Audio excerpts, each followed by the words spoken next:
चलिए देखते हैं अगला सवाल क्या है। क्वेश्चन कहता है the effective resistance between A and B if resistance of each resistance is R will be, और ये चार ऑप्शन दे रखे हैं और ये अपने को सर्किट डायग्राम दे रखा है ना। मैं हमेशा अपनी क्लासेस में कहता आया हूँ कि भाई आपको सर्किट सॉल्व करने का कोई एक सिंगल बेस्ट मेथड नहीं है। Whatever way you are trying, if you are able to solve the circuit that is the best method. यहाँ पे हमें सर्किट को सॉल्व करने के लिए we will use something called folding symmetry. ठीक है, तो मान लीजिए इसका पोटेंशियल आपका x है और इसका पोटेंशियल y है।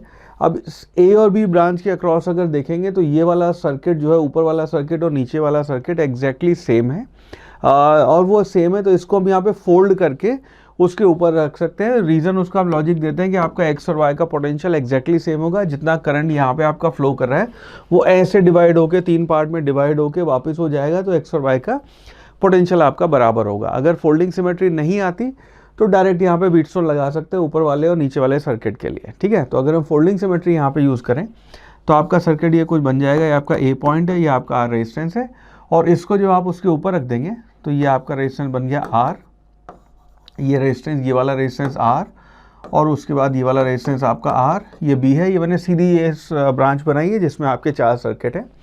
नाउ अब ये जब हमने इसके ऊपर फोल्ड किया है तो ये आर और आर पैरेलल होके ये वाला बन जाएगा आपका रेजिस्टेंस R/2, और ये वाला जो रेजिस्टेंस है ये फिर होके ये बन जाएगा आपका R/2।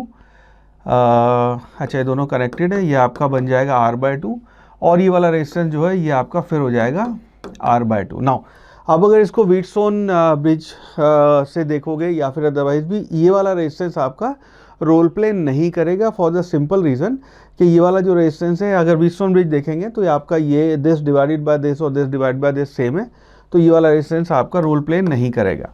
अगर आप ये सिमेट्री नहीं लगाते तो ऊपर और नीचे वाले सर्किट में you could have cancelled these two resistances, तो ये आपका डायरेक्ट ऐसे सर्किट भी बन जाता है। ठीक है, तो अब इसको देखेंगे तो ये सर्किट बन गया आर, ये R/2 सीरीज़ में, यानी कि आपका R ये बन जाएगा इक्विवेलेंट, और ये 2R के पैरेलल है। तो आपका जो R इक्विवेलेंट आएगा, मैं स्पीड पकड़ रहा हूँ, R इक्विवेलेंट विल भी आएगा R प्लस ये आपका 2R in parallel with R, 2R in parallel with R, और प्लस ये आपका फाइनल ये वाला रेजिस्टेंस। तो इन दोनों को मिला के, तो इसको और इसको मिला के ये हो आपका 2R प्लस ये आपका 2R और R अगर पैरेलल में है तो ये हो जाएगा आपका 2R multiplied by R divided by 2R plus R, और इसकी वैल्यू आ जाएगी 2R/3।